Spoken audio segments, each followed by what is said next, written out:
It's a most peculiar thing, isn't it, that we are alive at all?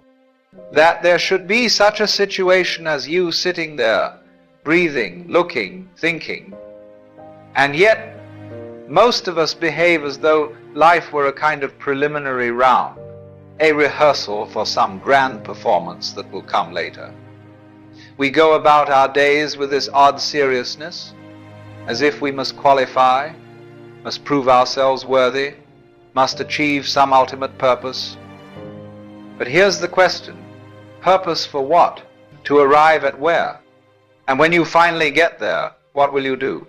Of course, you look for another purpose, another mountain to climb, another summit to conquer. And so the game goes on and on. It's as if life were some sort of business contract. You tick the boxes: education, career, possessions, respectability. And when you've collected enough signatures on the dotted line, then perhaps you may cash in your existence for a sense of meaning. But in the meantime, the extraordinary miracle of simply being alive goes unnoticed. It never occurs to us that this right now is it. This very sensation of breathing in and out, the color of the room around you, the sound of a bird outside, this is what it's all about. And it is so plain, so obvious, so simple, that the meaning of being alive is simply being alive. But because it is simple, we overlook it. We insist on making it complicated, as though the universe owes us some grand explanation, when in fact the explanation is staring us in the face. You are here. One of the strangest assumptions in our culture is that the meaning of life must lie somewhere beyond life itself, that we are here in order to get somewhere else. And so, almost from the moment we can walk and talk, we are trained to treat existence as a kind of race. You must accomplish something. You must earn your keep. You must justify your being alive by piling up achievements, titles, possessions. And so we live with this peculiar sense that we are on probation, as though the world is constantly watching and waiting to see if we measure up. But what exactly is it we're supposed to measure up to? Some people say success. But success by whose standards? Others say respect, legacy, a name that will last for generations. And so people spend their lives running, climbing, striving, all in pursuit of an image in the mind, an image of what they ought to be, what others might applaud, what the history books may record. And while we are so busy chasing these phantoms, we miss what is right under our noses: the taste of the morning's coffee, the smile of our friends, the beauty of the evening sky. We are taught to dismiss these things as trivial, when in fact they are the whole show. The meaning of life is not hidden in the clouds, nor waiting at the end of a long road. It is here, now, in the astonishing fact that you are alive. To watch a leaf drift down from a tree, to feel the breeze touch your skin, to taste food on your tongue, to walk with the rhythm of your own two legs. These things appear ordinary, but only because you already have them.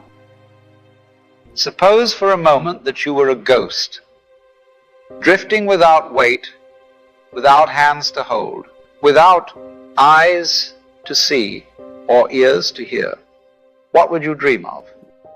You would dream of having a body, of feeling raindrops on your face, of hearing music, of laughing with friends, of touching the earth with your feet.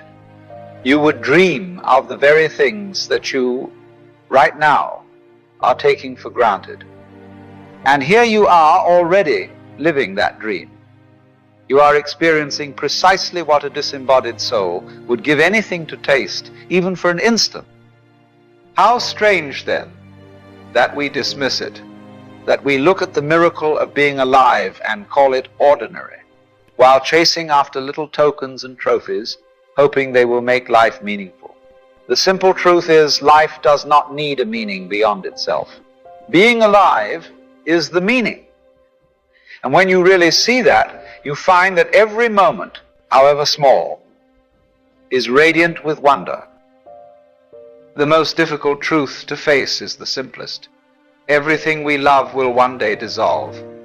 No matter how much money you earn, how many titles you collect, how many people know your name, there will come a day when you take your last breath, and everything you clung to will slip through your fingers like sand. Now, this is not meant to be morbid. Quite the opposite. For it is precisely the fleeting nature of life that makes it so unspeakably valuable. Imagine if you had an eternity of mornings. If every sunrise was guaranteed forever. If every friendship lasted endlessly. If every taste, every touch, every kiss could be repeated endlessly. Soon enough, it would all blur into monotony. It would be like listening to the same note, played forever, until even the music disappeared. But life is not like that. Life is music, but it is music because it ends. Every note arises and passes away, and it is the passing that makes the melody. So here you are, with only a handful of seasons. And because they are few, each one matters. Somewhere, right now, someone is taking their last breath. And if they could, they would give anything, anything at all, for just one more walk in the sun, one more taste of water, one more chance to tell someone they love them. But you still have that chance. You have this extraordinary gift of being alive, this miracle of consciousness, this brief, astonishing dream of walking the earth. And the tragedy is not that life ends. The tragedy is only that we spend so much of it forgetting to live. So now let the fact of impermanence wake you up. For when you see how fragile it is, you cannot help but fall in love with every fleeting moment. When you begin to see that simply being alive is the point, gratitude arises quite naturally. For everything becomes a reminder that you are here. Take your body, for instance. This extraordinary arrangement of bones and breath, muscles and senses, it lets you walk across the earth, taste the sweetness of fruit, hear the laughter of children, feel the warmth of another hand in yours. And yet, because it is so constant, we take it for granted. We only notice it when it falters. But the very fact that you can feel, that you can see, hear, touch, is already the most marvelous privilege. Even pain has its place, for without it, how would you grow? Without the sting of disappointment, you would never discover resilience. Without the ache of loss, you would never know the depth of love. Even those who wound you in their own strange way contribute to your becoming. And so give thanks to the difficulties too, because both are signs that you are alive. Both are currents in the same river of experience. You begin to see that life does not owe you anything extra. The gift has already been given, to breathe, to be, to witness the unfolding of a world. And the most sensible response you can say over and over is, thank you. Once you begin to see life as a gift, the next question is whether you will trust it. For most of us live as if the universe were against us, as if existence were some kind of obstacle course to be conquered. We push, we resist, we fight with reality, as though life made a mistake in producing us. But consider, the same intelligence that makes the stars burn, the tides move, and the trees grow from seeds, is the very intelligence that beats your heart. You didn't invent yourself. You didn't design your eyes or decide to breathe. Something greater than you is doing this. You have to trust it. Because if you do not, you will spend your days in resistance, complaining, grasping, doubting, always waiting for things to be different than they are. And you will suffer, not because life is cruel, but because you refuse to let it carry you. Trust is a surrender. It is the recognition that you are part of something vast, and that the current knows where it's going, even when you do not. Some call this God, others call it the Tao, or simply the flow of existence. But whatever word you use, it is the same mystery, the same hand that has guided you through every trial and given you every joy. To trust it is to rest, to breathe, to say, yes, life, I am with you. And when you do, you find that the struggle dissolves. You are carried, and you realize you were never alone. When the final moment comes, you will not be thinking of bank accounts, titles, or how many people respected you. What will return are faces, the face of someone you loved, the laughter you shared with a friend, the animals you have, small things which were never small at all.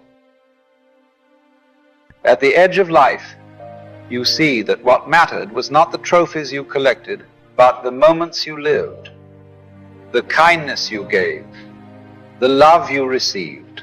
And so the irony is this: the things we spend our lives chasing fade into irrelevance at the very end, while the things we took for granted, a breath, a smile, a kiss, are revealed as priceless. The deathbed is not a punishment. It is simply the mirror held up to life. And it shows you what was always true, that the meaning was never at the finish line. It was here in every moment, all along. Those who died yesterday had plans for this morning. Those who died this morning had plans for tonight. And so it goes. In the blink of an eye, everything changes. Life is astonishingly fragile, and precisely because of that, it is infinitely precious. We imagine we have time to love more fully, time to forgive, time to finally notice the miracle of being alive. But the truth is, none of us know how many moments are left. So feel it all, the touch, the taste, the sound of laughter. Slow down, let it sink in, savor it. The sunlight spilling through the window. This may be the last time you see it. The breath moving in and out of your lungs. One day it will be your final breath. The people beside you.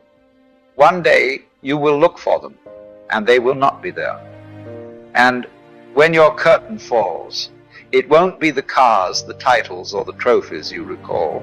It will be faces, voices, laughter, love. Moments so simple, yet so irreplaceable. So don't wait. Forgive now, love now, be alive now. Don't take life for granted. It is not a rehearsal. This is it, the whole performance, happening now, in this very moment.